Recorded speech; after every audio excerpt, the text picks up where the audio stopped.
Yo, ready? Kicau, kicau, kicau mania.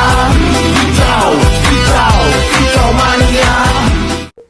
Halo semuanya, Kami dari kelompok 1 yang beranggotakan 6 orang. Saya sendiri Deborah Francisca, Saya Mega, saya Faliza, saya Usatun. saya Cindy, saya Tia. Pada kesempatan kali ini, kami akan menjelaskan mengenai diagram arus data dan flowchart dari Alur proses penjualan, penggajian, dan aset tetap dari PT Blins Factory Indonesia. Mendapatkan calon pelanggan itu dengan cara apa? Jadi saat ini kalau untuk Blins Factory sendiri, ini kan kita kan untuk mendapatkan pelanggan itu pelanggan yang menghubungi kita yang mengetahui dari ads Instagram. Dalam proses penjualan di perusahaan kamu boleh dijelasin? Selama dari penawaran, customer yang sudah oke, sudah deal, baru kita ke proses berikutnya, bertanya tentang alamat, kemudian baru ke proses pembelian. Kirim ke customernya melalui apa? Kita mengirimnya via WhatsApp. Penawaran nggak semuanya di ACC gitu ya. Biasanya tuh 1 bulan, kalian bisa buat berapa banyak sih penawaran? Kalau dalam 1 bulan itu biasanya kita bisa di angka di atas 120-an sih Kak, untuk penawaran. Sejauh ini kalau untuk prosesnya dari mulai konsultasi, penawaran, pembayaran itu dari saya sendiri sebagai admin. Menganggap si proses penjualan ini selesai saat barangnya itu terkirim atau saat pembayarannya diterima? Baik, kalau untuk kita menganggap pesanan itu selesai saat barang udah nyampe ke customer. Bagaimana prosedur untuk menangani komplain kerusakan barang tersebut ya? Ada video unboxing, memang karena ini kesalahan ekspedisi atau salah dari produksi yang namanya gimana, karena pas mengalami kendala, cacat dalam segi fisik ataupun pengoperasiannya, itu biasanya kita ada yang namanya untuk bantu klaim garansi sih. Memang ada kendala dalam pengiriman maupun gimana dari produksi, itu kita bisa bantu klaim garansi. Di internal pabrik dulu ya, apakah itu kesalahannya emang dari kita atau kendala dari pengiriman? Dan kalau emang ditemukan ternyata di internal kita nih yang ada miskom, berarti kita akan tetap melakukan, maksudnya kamu akan tetap melakukan klaim garansi itu. Kita di sini akan bahas mengenai flowchart untuk penggajian gitu ya, jadi alur proses penggajian. Biasanya kalau dari perusahaan kamu sendiri, gimana cara merekap data absensi nih? Biasanya kan ada beberapa yang udah pakai aplikasi gitu ya, atau fingerprint, atau ternyata masih rekap manual. Kalau saat ini untuk Blins Factory sendiri kita rekap absensinya itu masih manual Kak. Jadi kita di sini menggunakan Excel seperti itu sih kalau untuk absensinya. Oh oke. Jadi masih didata secara manual per hari ya? Betul. Oke. Dari penggajian ini, biasanya tuh dokumen apa saja sih yang dihasilkan atau yang berhubungan lah ya di dalam proses penggajian ini kalau di perusahaan kamu sendiri?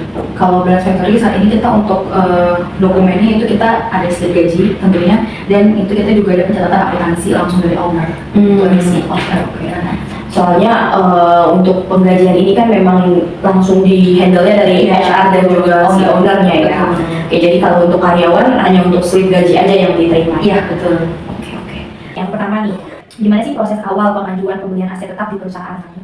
Kalau untuk tahap pengajuan awal itu kita biasa menggunakan form yang diberikan dari HR GA, di mana form itu kita akan diisi lengkap dari spek aset yang dibutuhkan sampai estimasi harganya. Di mana itu juga perlu ditandatangan oleh karyawan yang bersangkutan, kemudian diserahkan kepada GA untuk diproses approval dari owner. Jadi untuk proses pembelian itu langsung dari owner. Nah, siapa yang dapat melakukan permintaan pembelian aset dan biasanya itu dokumen apa saja yang digunakan? Kalau untuk pengajuan itu pasti dari karyawan yang bersangkutan langsung ya, yang memiliki akses untuk mengajukan permintaan pembelian aset itu di GA. Dan dokumen yang diperlukan biasanya sih untuk pengajuan itu form pengajuan aset yang pertama, dan yang kedua itu fotokopi KTP. Oh, kalau untuk pemilihan vendornya atau supplier tadi kan dari owner ya, biasanya tuh kira-kira owner memilih vendor atau supplier itu berdasarkan apa? Kalau dari owner sendiri itu milihnya sesuai spesifikasi yang kita butuhkan dari job desk yang udah ada. Proses pencatatan aset tetap ini, biasanya dari perusahaan kamu sendiri memproses pencatatannya itu seperti apa? Kalau kita saat ini masih manual berbentuk Excel, jadi bentuknya soft file itu yang nantinya kita rekap manual by Excel gitu. Kalau yang bertanggung jawab untuk pencatatan asetnya sendiri itu dari siapa? Tentunya dari admin Blins, karena kan juga aset yang dibutuhkan nggak terlalu banyak ya, jadi masih bisa kita handle. Apakah setiap aset tetapnya ini diberikan nomor identifikasi? Ya, kalau untuk aset kita ada nomor identifikasinya ada, itu nomornya ditujukan identifikasinya untuk siapa yang menggunakan aset tersebut. Contoh, Yang bertanggung jawab untuk mengeluarkan atau meminjamkan si aset tetap ini dari siapa? udah pasti dari GA itu atas aset owner. Metode penyusutan apa nih yang digunakan di perusahaan kamu dalam penyusutan si aset tetap ini? Saat ini kita menggunakan metode garis lurus. Oh, tapi keputusan untuk aset itu dihapus atau dijual gitu ya, dimusnahkan atau itu yang memutuskan di siapa? Dari ownernya sendiri pastinya gitu, karena kan setelah keluar pengecekan langsung, jadi ownernya yang menentukan. Kami akan mulai menjelaskan dari alur proses penjualan. Saya akan mulai menjelaskan alur proses penjualan dimulai dari bagaimana PT Blends Factory Utama Indonesia mendapatkan leads atau calon customer sampai pada proses penawaran tersebut di ACC. Yang pertama, admin penjualan akan mendapatkan leads atau calon customer dari berbagai platform dan juga sosial media.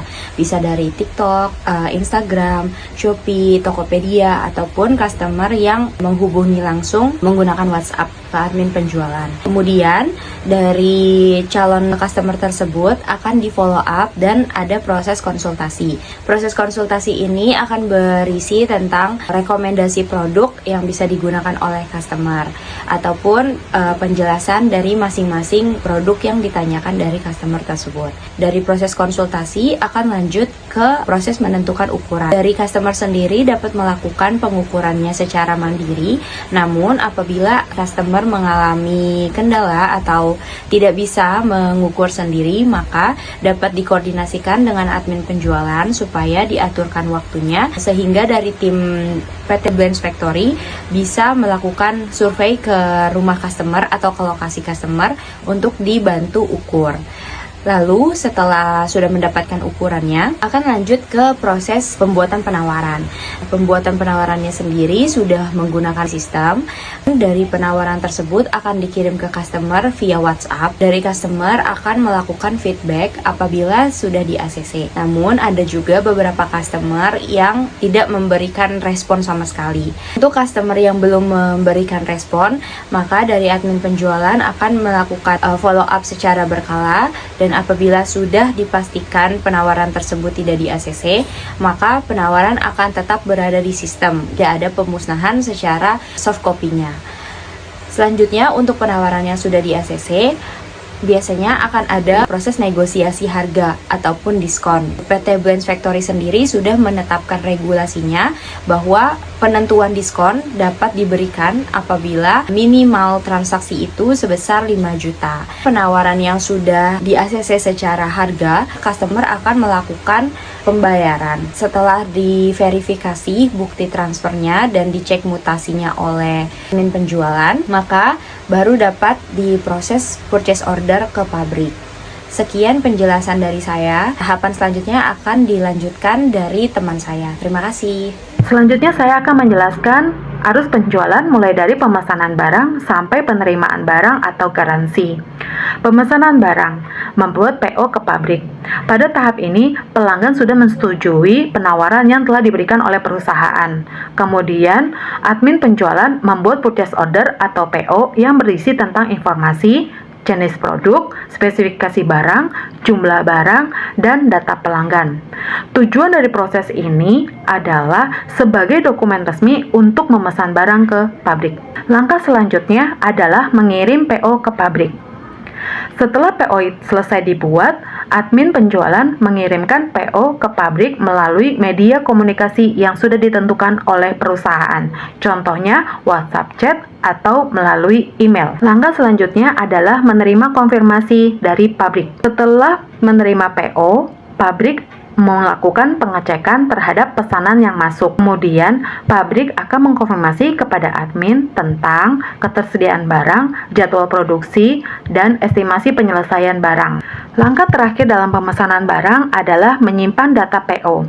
Data PO yang sudah dikonfirmasi disimpan dalam database atau data store perusahaan. Selanjutnya, pembayaran. Menerima bukti pembayaran. Setelah pesanan diproses oleh pabrik, pelanggan melakukan pembayaran sesuai dengan nominal yang telah ditentukan. Kemudian, mengirimkan bukti pembayaran kepada admin penjualan melalui media WhatsApp chat. Selanjutnya, verifikasi pembayaran. Setelah menerima bukti pembayaran dari pelanggan, admin penjualan mengecek bukti pembayaran atas pelanggan dengan mencocokkan nama pengirim, tanggal transfer, jumlah transfer. Jika data sesuai, maka pembayaran dianggap valid. Langkah terakhir dalam pembayaran adalah mengkonfirmasi pembayaran. Setelah pembayaran berhasil diverifikasi, admin penjualan mengkonfirmasi kepada pelanggan bahwa pembayaran telah diterima dan proses pemesanan barang ke tahap berikutnya. Selanjutnya, pengiriman barang. Menyiapkan barang.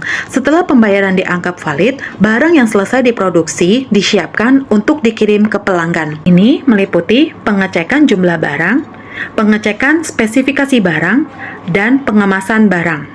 Tujuannya untuk memastikan barang sesuai dengan pesanan pelanggan. Langkah selanjutnya, menyerahkan barang ke jasa ekspedisi atau kurir. Setelah barang selesai dikemas, kemudian barang diserahkan ke jasa ekspedisi atau kurir untuk dikirim ke alamat pelanggan. Kemudian, ekspedisi akan memberikan resi pengiriman sebagai bukti bahwa barang tersebut sudah diterima dan akan dikirim ke alamat tujuan. Langkah terakhir dalam pengiriman barang adalah menyimpan data pengiriman. Data pengiriman kemudian dicatat dan disimpan oleh perusahaan. Data yang disimpan oleh perusahaan adalah nomor resi, nama ekspedisi, alamat tujuan, dan tanggal pengiriman. Data ini digunakan untuk melakukan pelacakan barang selama proses pengiriman. Selanjutnya, konfirmasi penerimaan dan garansi. Menerima konfirmasi penerimaan barang. Setelah barang sampai, pelanggan melakukan konfirmasi bahwa barang telah diterima. Apabila barang diterima dengan baik dan sesuai pesanan, maka transaksi penjualan dianggap selesai. Informasi tersebut kemudian dicatat dalam laporan penjualan. Proses klaim garansi jika ada kerusakan. Apabila pelanggan menemukan kerusakan pada barang yang diterima, pelanggan dapat mengajukan komplain kepada perusahaan. Pelanggan wajib menyertakan video unboxing dan foto kerusakan barang. Perusahaan kemudian melakukan pengecekan untuk mengetahui penyebab terjadinya kerusakan. Jika kerusakan disebabkan oleh proses pengiriman, kesalahan produksi pesanan, maka pelanggan berhak mendapat klaim garansi tanpa biaya tambahan. Namun, jika kerusakan terjadi karena kesalahan pengguna, maka garansi tidak dapat diberikan oleh perusahaan. Selanjutnya, kami akan membahas tentang proses penggajian. Pada kesempatan kali ini, kami akan menjelaskan sistem informasi akuntansi penggajian berdasarkan hasil wawancara yang telah dilakukan oleh kelompok kami. Penjelasan ini akan kami kaitkan dengan flowchart atau DAD yang telah kami buat. Saya akan membantu menjelaskan bagaimana aliran data pada sistem tersebut melalui DAD sehingga dapat terlihat hubungan antara pihak yang terlibat, proses, serta dokumen yang dihasilkan. Proses dimulai dari karyawan yang melakukan absensi kerja, dan berdasarkan hasil wawancara, absensi masih direkap secara manual dengan menggunakan Microsoft Excel oleh staf HRD. Dan rekap absensi tersebut dilakukan setiap akhir bulan dengan cut-off di tanggal 30 atau di tanggal 31. Pada DAD, proses ini digambarkan pada proses 1.0 sebagai rekap absensi. Karyawan memberikan data absensi kepada sistem penggajian. Data tersebut kemudian disimpan ke dalam data store D1, yaitu data absensi, dan menghasilkan rekap absensi bulanan. Setelah rekap absensi selesai, kemudian HRD akan memperhitungkan gaji karyawan masing-masing. Lalu, berdasarkan hasil wawancara, perusahaan itu menggunakan sistem gaji bersih atau take home pay. Dengan komponen gaji yang dihitung meliputi gaji pokok, uang makan, uang lembur jika ada, dan bonus jika karyawan dapat mencapai target penjualan. Lalu ada potongan pajak dan potongan absensi jika karyawan tidak masuk tanpa keterangan. Pada DAD, tahapan ini terdapat pada proses 2.0 sebagai perhitungan gaji. Sistem mengambil data absensi dari D1 dan data karyawan dari D2 yang berisi informasi seperti gaji pokok, nomor rekening, dan status karyawan. Hasilnya disimpan pada D3, yaitu data penggajian. Setelah perhitungan selesai, HRD akan mengirimkan data gaji kepada owner untuk diverifikasi dan mendapatkan approval. Pada DAD, proses ini ditunjukkan pada proses 3.0 sebagai verifikasi dan approval. Sistem mengirimkan hasil perhitungan gaji kepada owner untuk diperiksa. Apabila dalam rekapan tersebut terdapat kesalahan atau ketidaksesuaian, maka owner akan mengembalikan data tersebut kepada HRD untuk dilakukan pengecekan kembali. Hal ini ditunjukkan oleh aliran data approval atau koreksi dari owner kembali ke proses verifikasi. Sedangkan jika perhitungan telah sesuai, maka owner akan memberikan approval dan lanjut ke proses pembayaran gaji kepada karyawan. Untuk pembayaran gaji tersebut dilakukan oleh owner sendiri yang mentransfer ke rekening karyawan masing-masing. Dan berdasarkan hasil wawancara, perusahaan belum menggunakan software payroll karena jumlah karyawannya masih relatif sedikit, sehingga transfer itu masih dilakukan secara manual oleh owner sendiri. Pada DAD, proses ini terdapat pada proses 4.0 sebagai transfer gaji. Owner memberikan instruksi transfer dari sistem menghasilkan data transfer gaji yang kemudian disimpan pada data store D4, yaitu bukti transfer.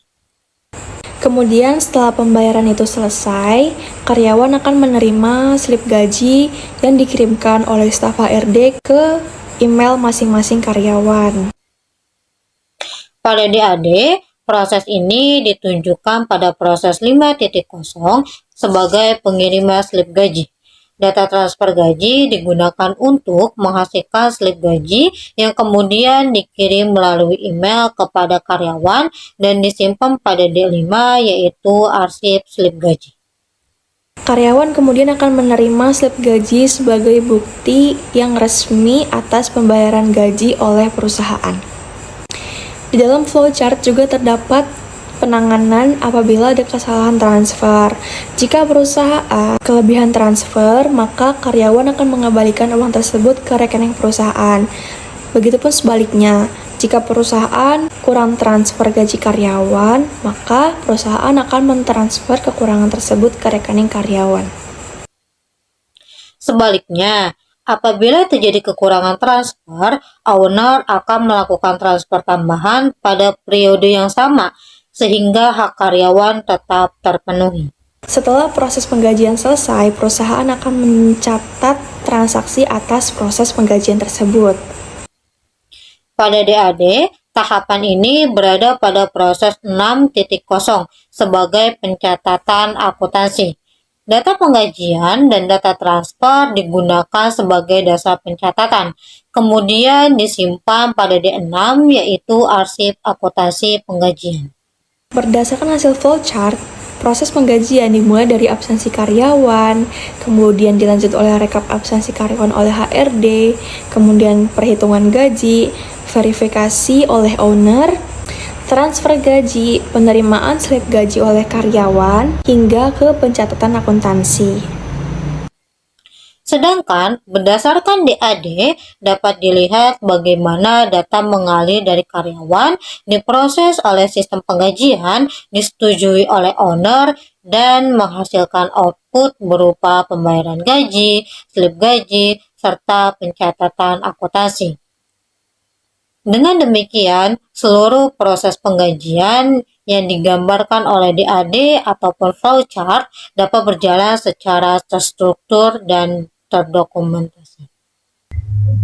Dan yang terakhir, kami akan membahas mengenai alur proses pengelolaan aset tetap.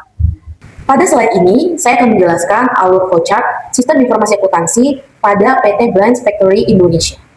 Flowchart ini menggambarkan proses pengelolaan aset tetap, mulai dari pengajuan, pembelian, pencatatan, penggunaan, hingga penghapusan aset.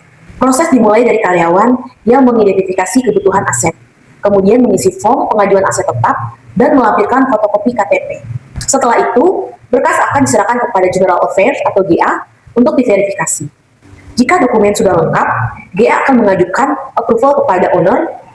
Pada tahap ini, owner akan menentukan apakah pengajuan disetujui atau tidak. Jika tidak disetujui, maka pengajuan ditolak dan proses berakhir. Namun, jika disetujui, owner akan melakukan pembelian aset kepada vendor. Setelah aset dibeli, vendor akan mengirimkan aset kepada perusahaan. Selanjutnya, dilakukan aset tagging atau pemberian nomor identifikasi aset oleh GA, agar setiap aset diketahui pengguna dan penanggung jawabnya. Setelah itu, dilakukan serah terima aset menggunakan formulir BAST atau berita acara serah terima. Setelah diterima, aset dapat digunakan untuk mendukung kegiatan operasional perusahaan. Kemudian, admin BF akan melakukan pencatatan aset dengan melakukan scan invoice, mengarsipkan dokumen dalam bentuk soft file, serta menginput dan merekap data aset ke dalam database Excel. Setelah itu, dilakukan perhitungan penyusutan menggunakan metode garis lurus. Dalam penggunaan aset, apabila terjadi kerusakan atau kehilangan aset, karyawan wajib melaporkan kepada GA dan akan dikenakan sanksi berupa penggantian unit baru sesuai kebijakan perusahaan. Selain itu, apabila aset sudah tidak layak pakai atau tidak layak digunakan, maka dilakukan pengajuan penghapusan aset. Owner akan melakukan pengecekan kondisi fisik aset untuk menentukan apakah aset masih layak dijual atau tidak. Jika masih layak, aset akan dijual. Namun, jika tidak layak, aset akan dimusnahkan dan dibuatkan berita acara pemusnahan. Setelah itu, admin BF menghapus aset dari database inventaris dan melakukan backup data perusahaan. Jadi, dapat disimpulkan bahwa flowchart ini menunjukkan seluruh siklus pengelolaan aset tetap perusahaan, mulai dari pengajuan hingga pemusnahan aset. Selanjutnya, untuk data flow diagram atau DFD akan dilanjutkan oleh rekan saya. Pada kesempatan kali ini, kami akan menjelaskan data flow diagram atau DFD pada sistem akuntansi aset tetap berdasarkan hasil wawancara dan observasi yang telah dilakukan oleh perusahaan. DFD ini menggambarkan aliran data dimulai dari proses pengajuan pembelian aset, pencatatan, penggunaan, dan pemeliharaan hingga penghapusan aset. Pada DFD, terdapat satu sistem utama yaitu sistem manajemen yang berintegritas dengan 4 entitas eksternal yaitu karyawan, general appraisal atau GA, vendor atau supplier, dan owner. Karyawan mengirim data berupa pengajuan pembelian aset, permintaan penggunaan aset, form penggunaan aset, dan data penggunaan aset kepada sistem. Sebagai outputnya, informasi status pengajuan, informasi aset yang disetujui, dan informasi penugasan aset kepada karyawan. GA, General Appraisal. GA mengirimkan data pengajuan aset, data permintaan aset, data penerimaan aset, dan data penghapusan aset ke dalam sistem. Sebaliknya, sistem memberikan informasi aset, laporan aset, dan data penugasan aset kepada GA. Vendor atau supplier mengirimkan penawaran atau quantity aset serta dokumen pendukung kepada sistem. Sebagai balasannya, vendor menerima purchase order atau PO dari perusahaan. Owner menerima laporan aset dari informasi aset tetap dari sistem. Owner juga memberikan persetujuan pembelian aset serta kebijakan atau aturan-aturan yang berkaitan dengan pengelolaan aset tetap. Owner, pengajuan aset. Karyawan mengajukan kebutuhan aset dengan melampirkan form pengajuan aset dan fotokopi KTP. Data tersebut masuk ke proses pengajuan aset tetap, diteruskan ke proses berikutnya. Sebagai outputnya, karyawan memperoleh informasi status pengajuan dan form penerimaan aset tetap apabila pengajuan disetujui. Persetujuan pembelian. Pada proses ini, data pengajuan aset dikirim kepada owner untuk mendapatkan persetujuan. Owner akan melakukan evaluasi terhadap kebutuhan aset tetap, memberikan kebutuhan berupa persetujuan atau penolakan. Hasil keputusan tersebut dikirim kembali kepada sistem sebagai informasi persetujuan. Pembelian aset. Setelah mendapatkan persetujuan dari owner, proses dilakukan pembelian aset. GA melakukan pembelian berdasarkan data pembelian yang telah disetujui. Kemudian, sistem tersebut mengirimkan purchase order atau penerimaan barang kepada vendor. Vendor mengirim barang serta invoice kepada perusahaan. Pencatatan dan penomoran aset. Setelah aset diterima, admin BF bertanggung jawab melakukan pencatatan aset tetap. Dokumen yang digunakan adalah invoice dan file Excel. Pada tahapan ini dilakukan pemberian nomor identitas atau aset tagging, distribusi atau serah terima aset tetap. Setelah aset dicatat dan diberikan nomor identitas, aset didistribusikan kepada pengguna. DA menerima instruksi pengeluaran aset tetap yang telah memperoleh persetujuan owner. Karyawan menerima aset dan melakukan pengecekan kelengkapan. Apabila aset sudah sesuai, menandatangani form pengajuan aset tetap atau berita acara serah terima. Pemeliharaan aset. Pada tahapan melihara, aset yang digunakan akan dirawat secara berkala. Contohnya adalah pencucian aset setiap bulan, backup data WhatsApp setiap hari, dan servis apabila terdapat kerusakan ringan. Data pemeliharaan disimpan ke dalam data store atau data pemeliharaan. Apabila aset mengalami kerusakan berat atau sudah tidak layak digunakan, maka data tersebut diteruskan ke proses penghapusan aset. Proses terakhir adalah penghapusan aset yang diajukan kepada owner berdasarkan hasil pemeriksaan kondisi aset. Owner akan menentukan apakah aset masih dapat dijual atau harus dimusnahkan. Jika dijual, hasil penjualan dicatat oleh perusahaan. Jika dimusnahkan, dibuat berita acara atau pemusnahan. Proses terakhir adalah penghapusan aset. Penghapusan aset diajukan kepada owner berdasarkan hasil pemeriksaan kondisi aset. Owner akan menyetujui apabila aset masih dapat dijual atau dimusnahkan. Jika dijual, hasil penjualan dicatat oleh perusahaan. Jika dimusnahkan, data penghapusan aset kemudian disimpan pada data store data penghapusan aset dari daftar inventaris perusahaan. Sekian presentasi dari kelompok kami. Kurang lebihnya kami mohon maaf. Akhir kata kami ucapkan Taehyung senyum sambil nyanyi. Cakep! Jungkook dance bikin histeris. Cakep! Terima kasih sudah menyimak presentasi kami. Semoga meninggalkan kesan manis. Dadah! Gugu gaga. Gugu gaga.